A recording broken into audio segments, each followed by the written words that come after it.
Yo, what's going on, guys? Jay here, and today, if you can't tell, we are back at the home set right now. No Rocky tapestry, that's still at school. We got the Currents flag up right now, though. Not that I'm a huge Tame Impala fan these days, but it still goes hard. It's better than nothing. But yeah, today we're reviewing Brent Faiyaz' new mixtape, Larger Than Life. This released about a month ago. Me personally, I am a big Brent Faiyaz fan. I think he's one of the best and one of my favorite R&B singers. His vocalizations are amazing, and I was really surprised to see him come through with the mixtape a year after dropping Wasteland, but I am not complaining. I'm glad he did because I think this is a super solid project. Brent is known for his impressive vocal range and his cloudy and hazy soundscapes, as well as his toxic escapades that he is often singing about. This album is on the shorter side, coming in at just a 36-minute runtime and 14 tracks on the project. Aesthetically, this album is slightly different from his previous works. Brent does typically switch up the aesthetics a little bit, not too much in terms of content matter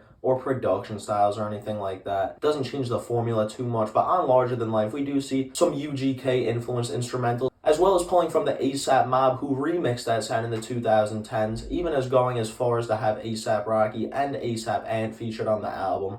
Both give great features, and not to say this is the most Trill Houston influenced record ever, but it is there a little bit, and I enjoy it. I personally love that sound in hip-hop. I think it's awesome. As you guys know, Rocky's one of my favorite rappers, so seeing Brent having that gritty swagger was super fun. Tim's intro kicks off the album with a harsh but elegant violin, I believe, maybe a viola, but it's been a long time since I've been in orchestra, and this string instrument builds up to a awesome Brent verse on the second half of the intro. Brent establishes pretty quickly that this album is about what the title says. It's about how he's living larger than life, and it's also about how the woman he rolls with and his, how he and his team and all of his hoes are living larger than life.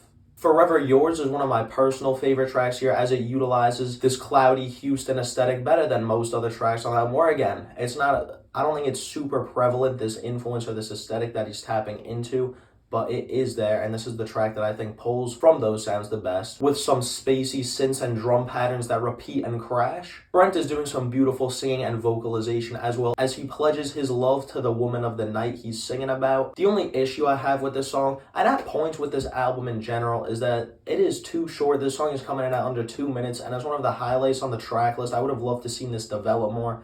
And we'll talk about this a little bit more later, but subsequently there are tracks on here that are too long, that are some of the weaker tracks on the album, which does make me question the sequencing and the curation that Brent put into this, but Forever Yours is the best track here nonetheless, even though it is not a super long track. Best Time is another amazing song here that is just cut too short by the runtime. And this is an exuberant and fun R&B cut, where once again, Brent Faiyaz is serenading the shorty of the night about how he is going to give her the time of her life. This track also bleeds into the Big Mad skit, which is kind of an annoying skit, but Brent has some annoying skits, but this is one of the ones that helps build the theming of the album. And on this skit, we get some man calling who he now realizes is his ex-girl, and his ex-girl is, of course, living larger than life with Brent, and she and her homegirls are letting dude on the phone know that, talking how he's broke as shit, and they're out here living larger than life. You hear Brent's music playing in the background, and obviously it's one of those toxic-ass Brent skits where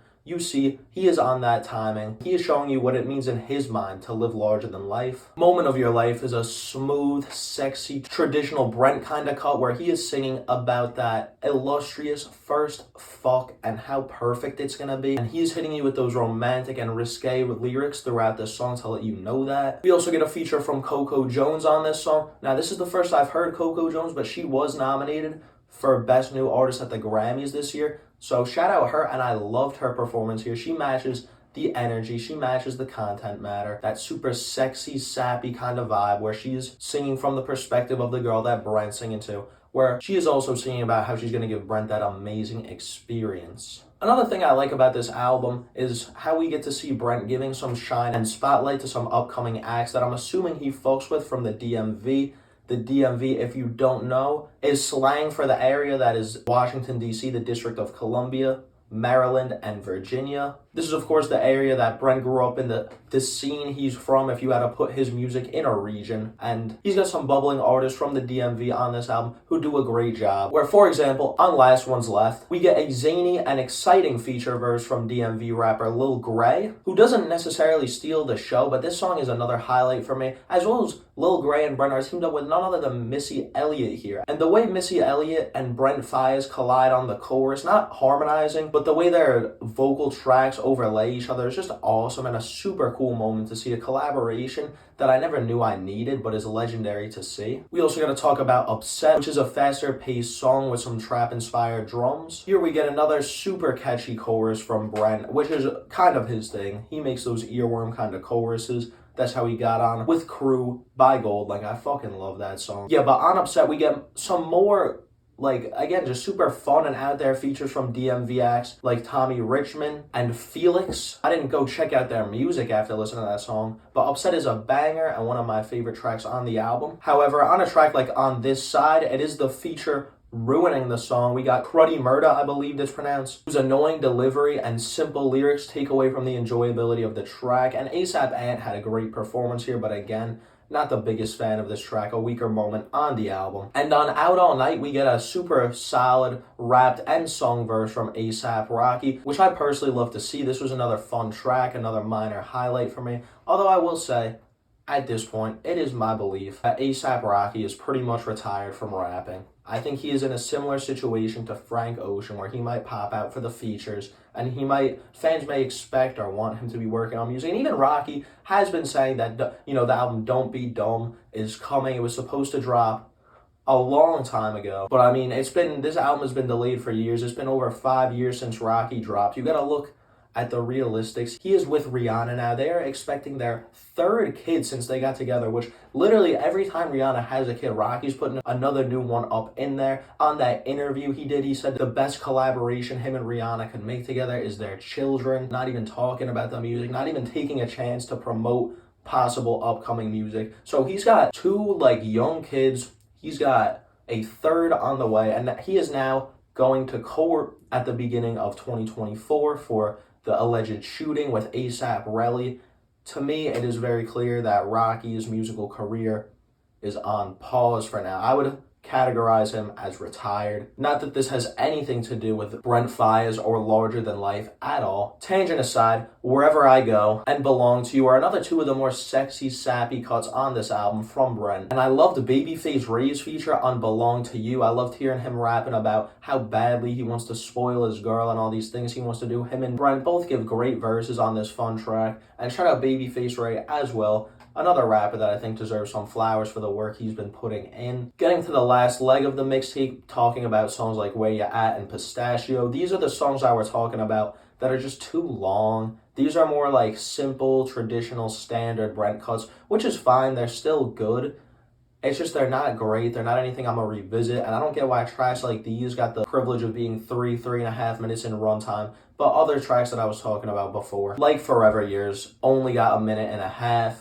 Would have been better to see those times switch and see tracks like that get more time to develop. But anyways, I love getting this project. Like I said, Brent is one of my favorite artists. I will always tap in for new Brent. He's always in my rotation. So I was excited when he announced this and when it finally dropped. I've been enjoying it since it came out. I enjoy the more simple and straightforward vibe of this mixtape compared to Wasteland, which dropped last year.